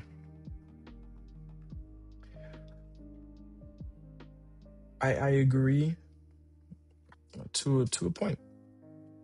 I agree, but I to myself don't think that I'm obsessed to the point where the woman in front of me is. But I also think that I work a lot more differently than other people around me. So like all the students at CBS, it's very, they maybe they focus a lot more on just studying, and they'll study more than I do other things. I know I don't really study that much, so I can't take that, and say that I'm studying as much as them and running a business and working for my girlfriend as well in the digital marketing industry. It's not like I'm doing 3 times more than them. So I just think that I'm just doing a bit more. I don't go out. I don't do this. I don't do that. I wake up a bit early. I work until whatever hour. I can play, a game here and there, and an hour or two here and there every day or two, or whatever. So, but to Alana, those hours or two is already way too much. It's like, oh my god, like she'd be panicking. Like I could have been done with 17 tasks. So it's I get it. But I don't know. To me, there's still balance. It's just not the balance that. Yeah, it's not. It's just not the balance that's being preached by like this like Gen Z or millennial or alpha generation, even though they're not old enough to complain about work-life balance. But this kind of new generation of balance. I was actually awarded balanced as like the award in IBDP. I was given the balanced. So I was just I can do everything. I was always and I was an athlete, in quotation marks. I was always, doing sports. I was always, studying as well, and then always doing something extra. I was doing everything, and always happy about everything. So I guess that got me the balanced award in my school. So I gotta remember that. It's like, why wouldn't I be proud of being balanced? I can be balanced. I think it makes me a better person. It makes me a better worker. When I work, I try and be as I don't work for the sake of working. I work because I know that I need to work. And the day comes where I need to work 16 hours a day, I will, and I have. And I don't have a problem with not being balanced. I just have a problem with people overworking for the sake of working. And I think that's what's being preached when, I love Alex. I love Alex to death. But I think that's what's being preached when talking about no balance. You should just be working all the time. So yeah, if you love what you do and this is what brings you fulfillment, then yeah, you shouldn't be scared to just work all the time. You don't have to live like everybody else either. But if you are like me and your love is your peace of mind in a way, your happiness is your peace of mind, then why would you be miserable for this just for money? This defies the point of life. Life is kind of, the point is to be happy. Is whether you're happy if you make and you give and you be successful, or that you just happy in your little being a bartender for the rest of your life. That's your vision, your goal. So it just depends on your objectives. My objective is not billionaire status and wealth. It's centimillionaire, just. But over a lifetime, I think they're taking it slow, steady, learning along the way. I'm starting early for a reason. I mean, I started entrepreneurship in quotation marks at 18 years old, and I have time. I think most entrepreneurs start early, but a lot of them don't. So you have an advantage over everyone. Whether you're in Africa, you have maybe more hunger than anybody else if you move here, or depending. We all have our own thing. You just gotta hone that in. I think everything's possible. So oh my god, talking about that. My dad sent me. My dad is quite. I'm saying it on air because you won't see this either, and whatever, we can go back in a year when I start being famous. Someone will go back and watch everything that I said ever. I really doubt that, but anyways, my dad was talking about. He sent me an Instagram about how they were doing this social experiment, and they put two people, one black, one white, in a suit, same outfit, same look, in the a medical doctor thing appointment, and the woman brings someone in, and there's 4 chairs, and so there's 2 of them there, the 2 of them are here, and then there's 1 empty chair on each side, and then there's a folder on each of the chairs. And so they open the door, they're like, oh, can you please go and take a folder and sign and blah blah and complete the formula. And all the people that come in, 4 or 5 of them, all sit next to the white guy. All of them. And then so they change seats, so they're like, okay, maybe it's just how the room is disposed that just makes it easier to go there. They change it, and everybody does the tour round. The next 4 or 5 people goes the tour round to sit next to the white guy, and never next to the black guy. It sends me that, and I'm supposed to be shocked. No, I'm not shocked. It doesn't shock me, and I don't care. And I had a long conversation with my dad previously about the victimization of black people, or of minorities in general. Mostly black people, because of this whole Black Lives Matter movement. And I find it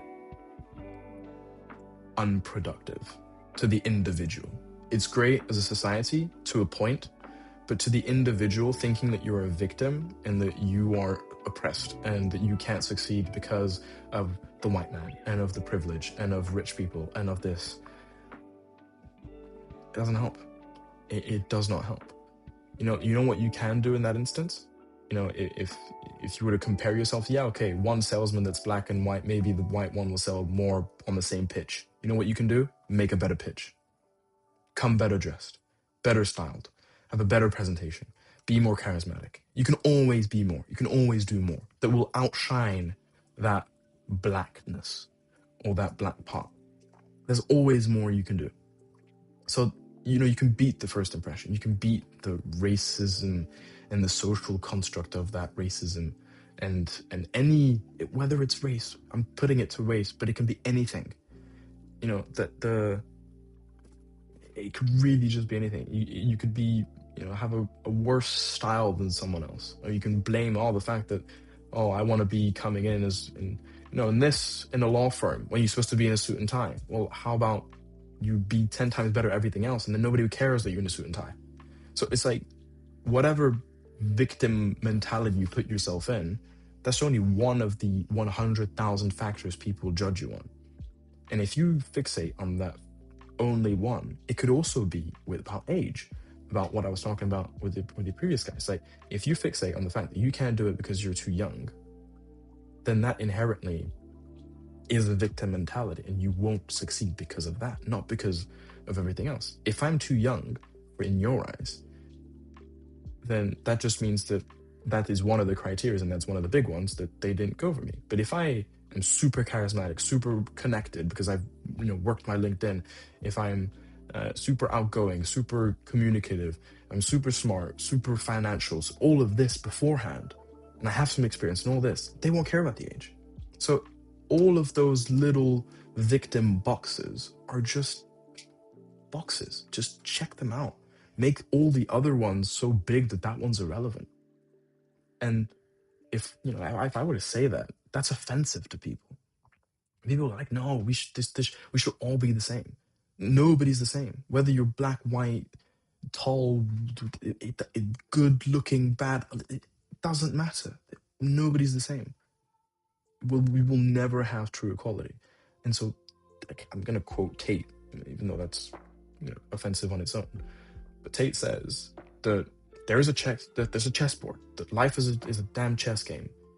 You're not gonna go and try and change this, billion year old society. No, it's not billion years old, but I'm exaggerating. But you're not gonna change the rules of the game. So just be so damn good at the game that no matter if you're starting as black or white, or even with one move in advance or 10 moves in advance, you can still find a fucking solution to win. And unless, like before, like 100 years ago, if you were black 100 years ago, where you could not do anything, physically could not do anything other than be a slave in the US or wherever, then yeah. But right now there is opportunity. There is opportunity for everyone, or for most people. So that's what I'm struggling with when I see all these posts and and this mentality. I hate it. I really, really hate it. So that's just something that I talked about, like accept this or whatever. But that's a controversial take. Again, I'm trying to be as authentic and as myself as possible. And it's annoying that I'm not looking at the camera. I realize that now. It's very, very complicated also to talk to fucking nobody in a light. So I'm just looking at myself at least talk. Think. I'm talking. I know, but it's just, I'm getting used to it. It's You should just turn on but you should talk to the camera. I know. All my clips will be useless now because I would say that it would be a lot easier to connect with you as well if you're looking at them. I know, when you realize that, because I'm just in the spur of the moment and I don't figure to talk there. However, yeah, that light is quite annoying. It is excuses completely. You're completely right. People don't hear you, so I have to re-say what you say. So just so I make sure that I take acknowledgement of that was an excuse, which it is.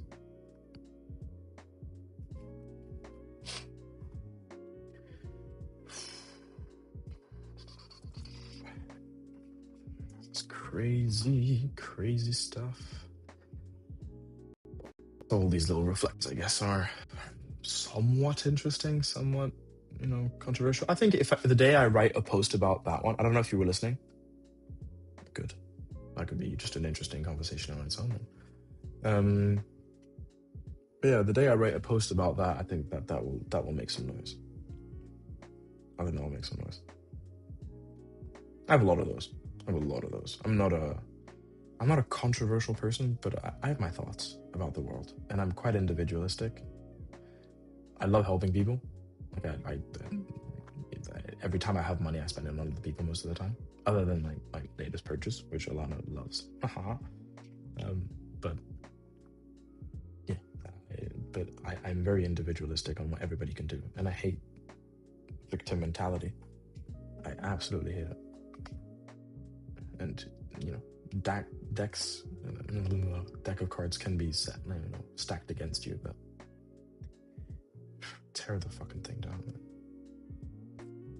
Yes, stats won't.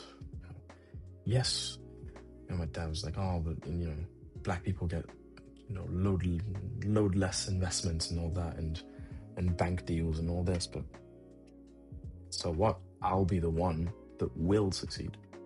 That's even more pride. Please stack the text against me. I'll still kill it. So yeah, that's one of my thoughts as well. All that from a damn post. God damn it. Oh, basically all I need to do is just connect, comment on posts on LinkedIn, and then I just talk my mind out, and then clipped. How it works. Man. Thank you. I'm gonna keep going because the amount of issues that occurred today. Yeah, So I think I'm gonna hire a family person to finish the dish photos because now that I have this Sure. complete thing that they can use. Doesn't take a genius, hopefully. Tre bueno.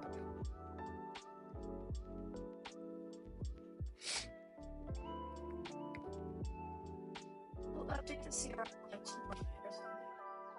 Happens a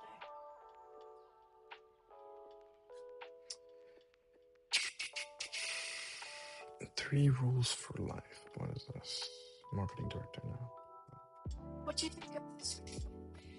My new thing is if you're running socials for luxury hotel, because I want my personal brand to be associated with luxury. The brand itself is just a hospitality price, but that's what my decision. And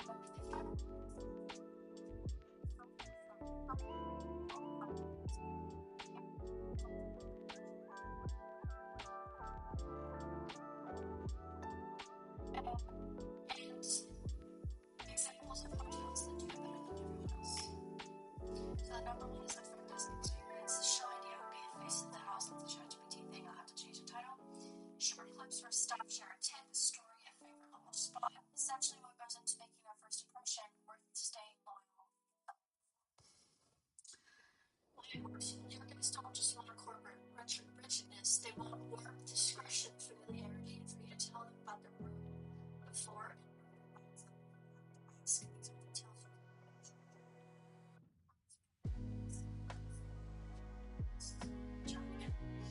Show the effort you put into making their stay memorable. Parties you can scale infinitely and become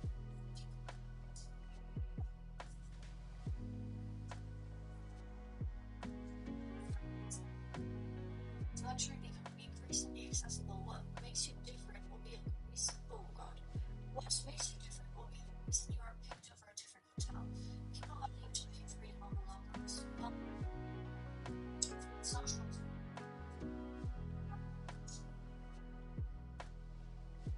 Oh. Yeah. I agree with that point. It just made me kind of think about hotels when they. I mean, it's very interesting to think about with the toilet paper when they make like a cool thing out of the toilet paper roll. All these little details. I don't know, like when they wrap it, like they wrap the end sometimes. Yeah, they make the triangle. Yeah, things like that. But yeah, exactly. So it's those attention to details, but like you say, so yeah, which is quite insane. Which is crazy because it's like the most simple. It is. It's like the basic, because it not only signals details, but it also shows that someone was there to clean and nobody's used it since. To be fair. So I know that I learned that one as well. But there was one that I watched a video of a guy trying like luxury train cabins, like train things, and you can have like cabins. And how they arranged the pillow made it look like a bird. Oh, And I'm like, see, that's like, it takes you like 3 more seconds to do, for sure. but that's attention to fucking detail. It's like, The thing is that's to, cool. Like I still remember that now. stay with the content Yeah, while trying to improve luxury rooms. yeah. But it's like it's those details, and if we can have that same atmosphere, same image, same impact on social media, that's what leverages out to everybody. Only one person sees one room. Thousands can see one post. Exactly. Yes. Let's go.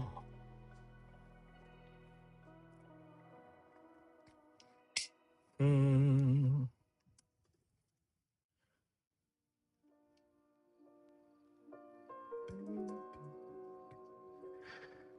Um,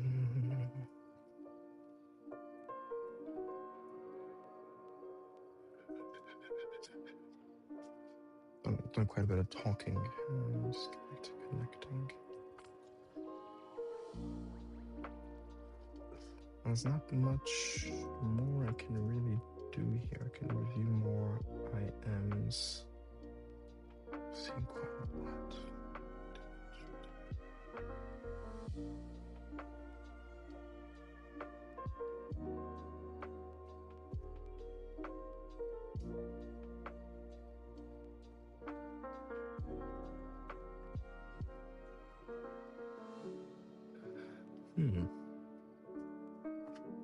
Yeah, this time of year things are quite slow. Yeah. Yeah, even I had some brokers that were like, yeah, things are dying off, but we expect a lot of things and activity in January, like every year. So I love your inquiries with businesses and you wonder what the fuck is going on. next year, Small, but I think on a realistic one, I think 4. I think no, but like it's on the realistic high side. 4. If we can get, because obviously we have a little leg up on this one, we can close early February maybe, and then if we can get one every 3-4 months, or like even like multiple in a deal, what does it? I think we can get quite a few. That industry is very, very, very, very, very fragmented. Very, very small lure deals usually. People are just selling them because there's this transition of wealth and aging population. That. Yes. Also follow Alana. Alana, now you will have 0 more people because obviously I just said that to nobody. But I tried. If we could choose what to make it so I'll stop the stream in not too long. But yeah, then we'll eat. So that's a good cue for me to finish up here. I thank nobody for watching, and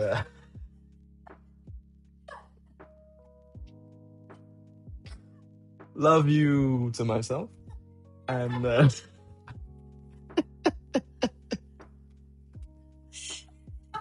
I love me. I love being schizophrenic and talking to myself for 4 hours. I agree. I agree. I talked about some things that I don't always think about, and I also said it out loud, which I usually don't. Ha ha ha. Anyways, I know. I always.